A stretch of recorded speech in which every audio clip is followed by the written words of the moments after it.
મહારાજ આમ ઊભા થતા ત્યાં લાધીબાઈની નજર એમના ચરણાવિંદુ પર પડી અને એમ લાગ્યું કે અમને કાંટો વાગ્યો છે.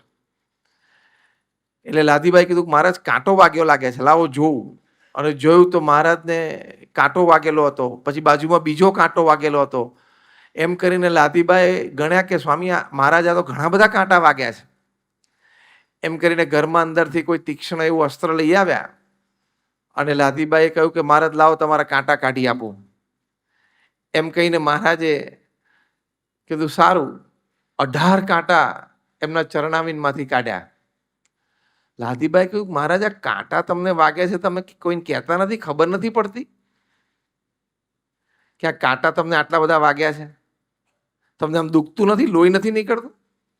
મહારાજ કે આ પધરામણીમાં અમે નીકળીએ ને, અત્યારે શ્રાવણ મહિનામાં છે ને સંતોની ધમધોકાર પધરામણી ચાલે છે ને, પૂરી થઈ આજે, પણ એ ધમધોકાર પધરામણીઓ શ્રાવણ મહિનામાં ચાલે.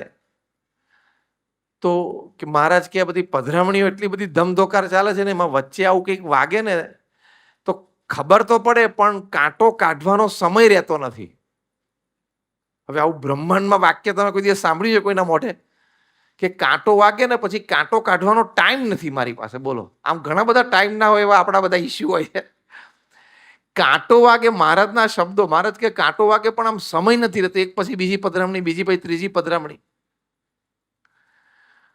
તો આ વાત સાચી. કાર્યાણીનું 6ઠ્ઠું વચનામૃત કે મહારાજે કહ્યું કે અમે અમારો દેહ એ કૃષ્ણાર્પણ કરી રાખ્યો છે.